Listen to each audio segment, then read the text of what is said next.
What's going on, guys? I decided I want to catalog this project. I'm setting up a new 20-gallon tank. It's actually a used 20-gallon tank that I got from a garage sale at my fish store, Glass Aquatics. Now, I came across this really good opportunity from the same store. They have a mating pair of Splendens. I don't know if you know anything about Amecas, but they were considered to be extinct in the wild, and only recently have they found there's some small clusters of them hidden here and there, but they're pretty much gone. We're hoping they can make a comeback, but being that they had this mating pair here in the store, I guess it was a trade-in or she picked it up from a swap somewhere, I figured I would snag them up, put them in a 20-gallon tank, and try to fry them out. So I'm going to bring you guys along the setup of the tank and the plants that I'm going to be putting in there, and we're going to see how this whole breeding process goes. So see you here in a minute. Okay, so back here in the kitchen, I'm sure there's a wonderful echo, ready to start setting up our tank. So let me show you. So here I need to clean this thing out. I need to get it ready. This is my 20-gallon tank. I actually purchased a place to set it. We didn't actually have one yet.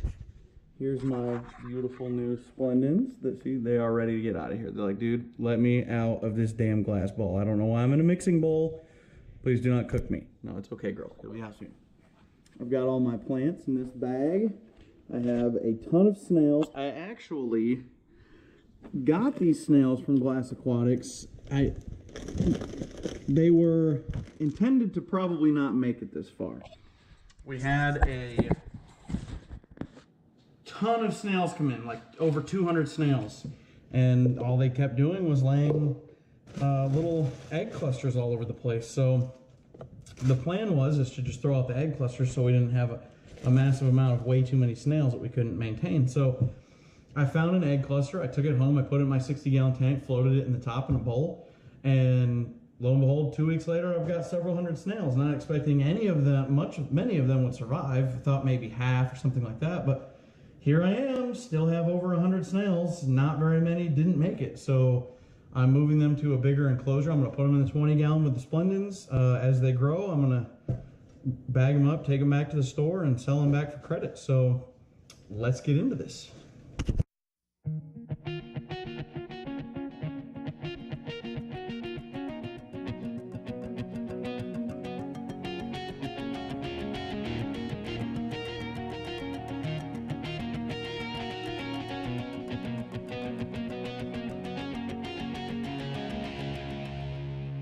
Here's the deal.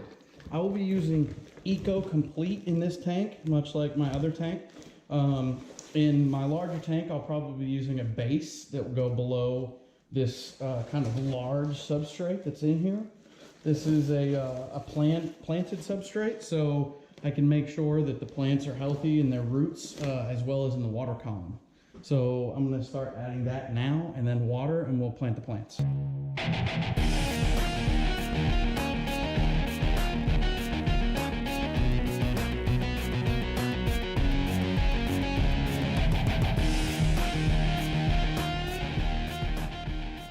Okay, so now I'm ready to start adding plants. The thing about Splendens is they love plants. They actually spend a lot of time eating detritus and other plant matters. They also eat green algae. So the more plant-based life you can have in your tank with Splendens, the better. They also like cold water, 75 degrees or so. They can manage 78, 80, but they really prefer, and their lifespans are better at about 75. They also like hard water. So it makes them ideal to grow with things with like shrimp and snails if you have those things. Now, there are certain types of shrimp you don't want to use, you definitely don't want to put in there. You don't want to put shrimp that are small, but larger shrimp, they're going to do great with. So if you have bamboo shrimp, things like that, large shrimp that aren't going to get picked on by fish very much, they also prefer harder water conditions. They prefer kind of a colder climate. Then those things are going to go great with your Splendens. Let's get over to the tank and start planting.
All right, guys, so as you can see, as our water starts to clear up, we have all of our plants planted.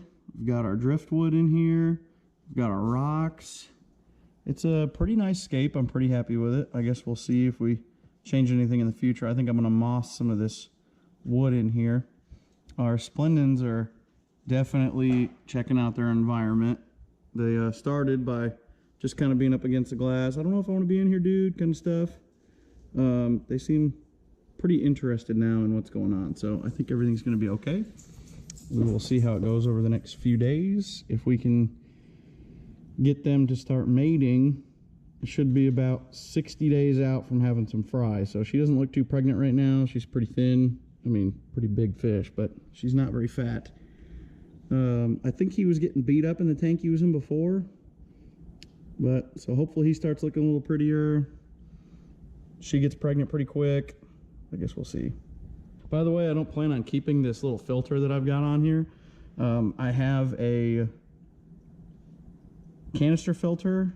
It's a Penplex 100 or 50 or whatever their sizes are. The one that's made for like 40-gallon tanks or something like that I'll be getting in here. And that'll be a lot better. This is just to start out, get some bacteria going. I use pre-bacterialized water for the whole thing and a sponge squeeze. So there's no actual media from a pre-set up tank in here yet. So I'm gonna have to keep track of the water parameters for about the next week, but I think it'll be all right. If I have to, I'll go get my sponge out of my other filter and stick it in here for a couple of days, since they'll be fine to not have a filter running. So, all right, guys, thanks for checking out my setup. Make sure to let me know what you think. Check back here for updates on all things Splenden, and I'll see you next time.